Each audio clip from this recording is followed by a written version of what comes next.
Hello, my good friends who faithfully and dutifully follow our channel and make it to grow. I want to tell you that I'm grateful and at the same time, I'm appreciative of your commitment to this channel, which I regard as our channel. This evening, sitting down in the heat of California, I live in Southern California, which I'm sure that our followers, our friends in Nigeria will be surprised to learn that it could be hotter than Medugri and of course colder than Medugri during the winters.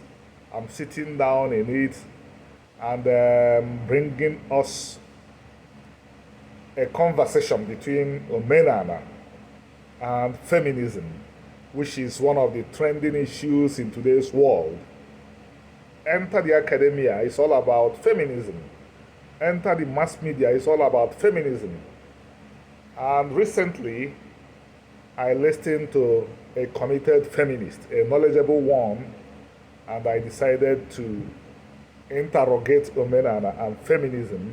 And what we have hereafter are what I just said I'm going to talk about, the conversation between Omenana and feminism.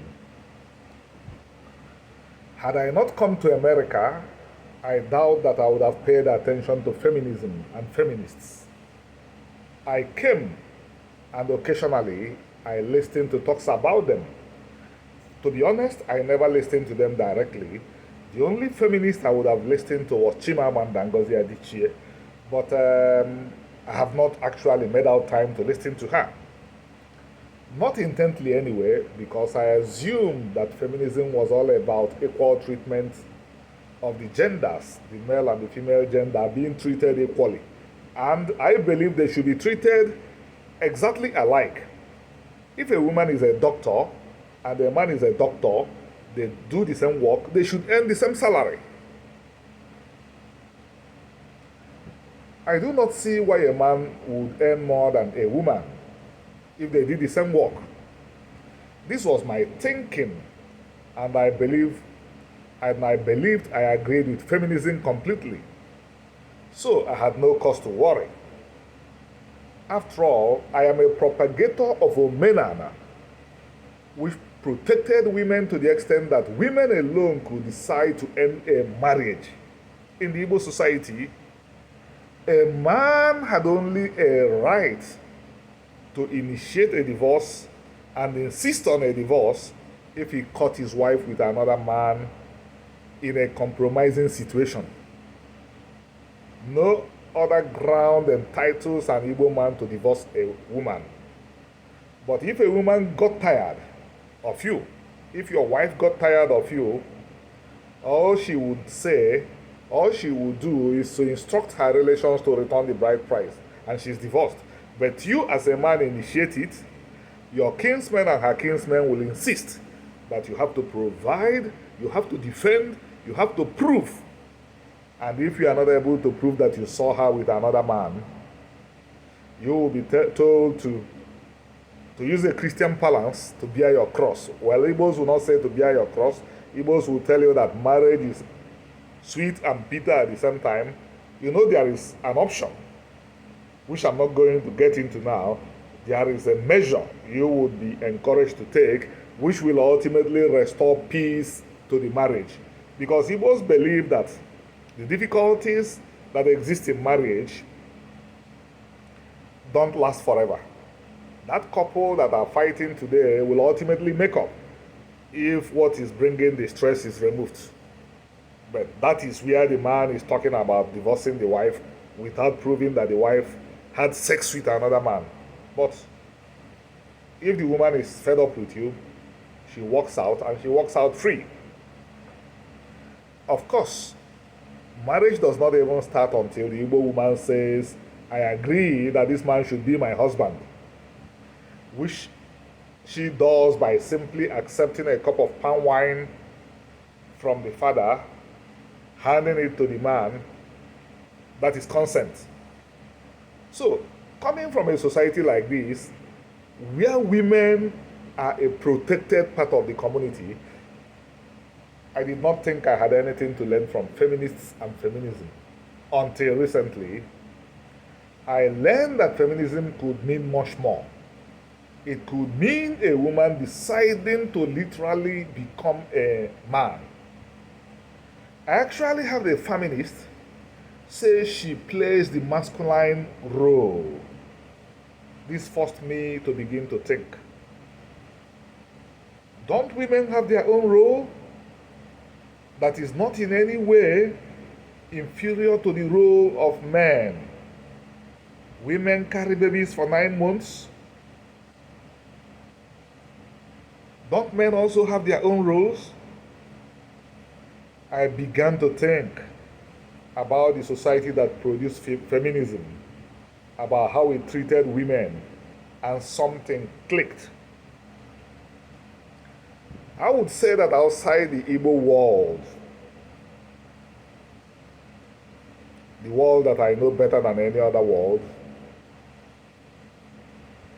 women outside the Igbo world and the world that spawns the Igbo world, women were not treated with the dignity they deserved.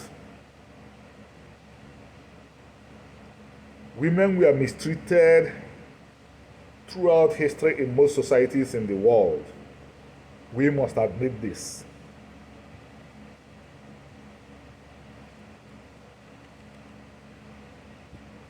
Women are now responding to the mistreatment.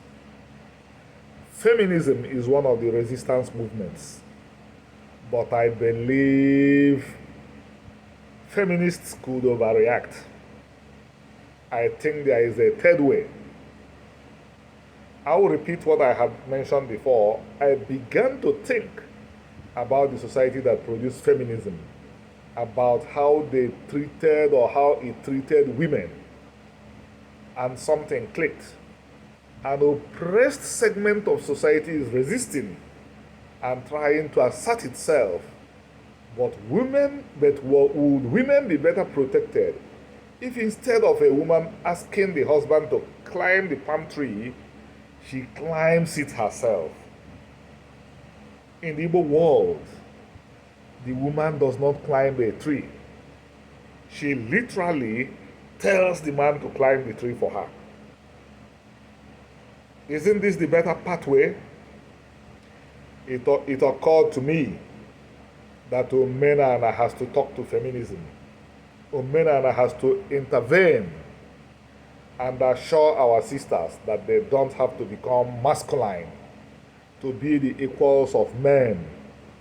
Fortunately, our esteemed sister, Chimamanda Ngozi Adichie, one of Africa's famous writers, most famous writers, is, if I'm right, a feminist. So, the message of Omenana can get to this very vibrant community. I believe that if they can engage with Omenana, they will draw valuable lessons so that we don't overkill. We don't throw the child away with the bathwater. Because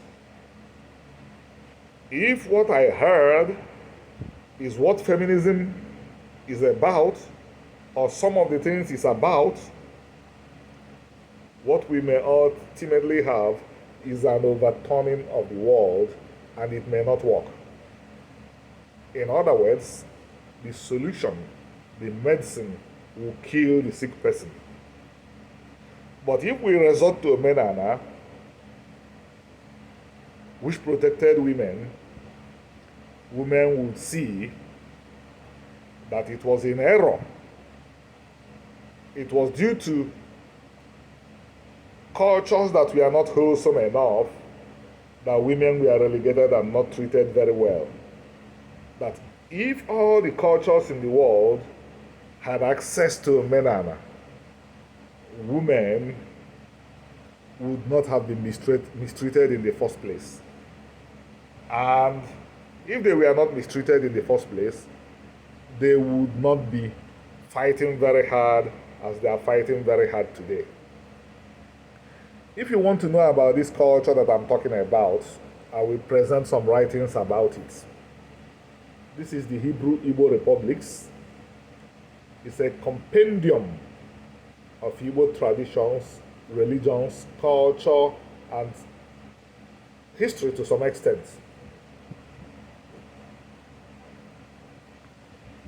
This also contains a very important tradition in the Igbo society, the Osu.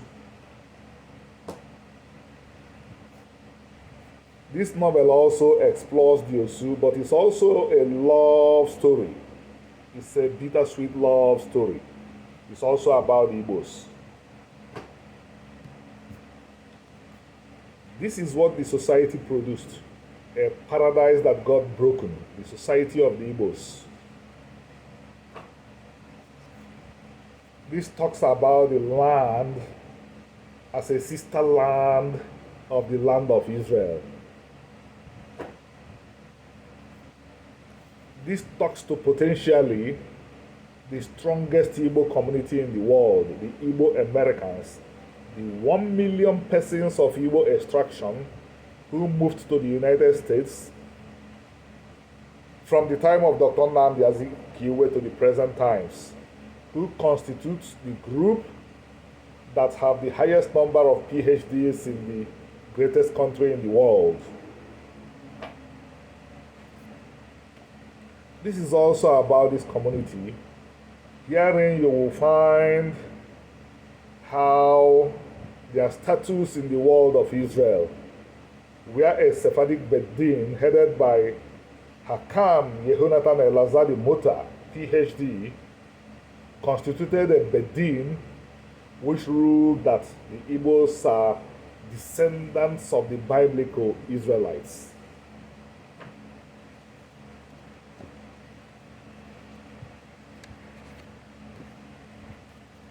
They are tormented.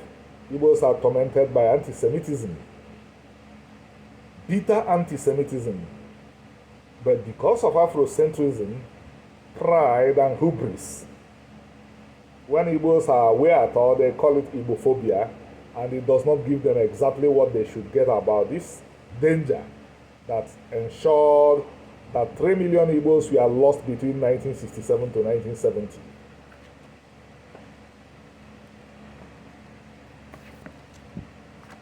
At a stage, DNA became trendy in determining ancestry.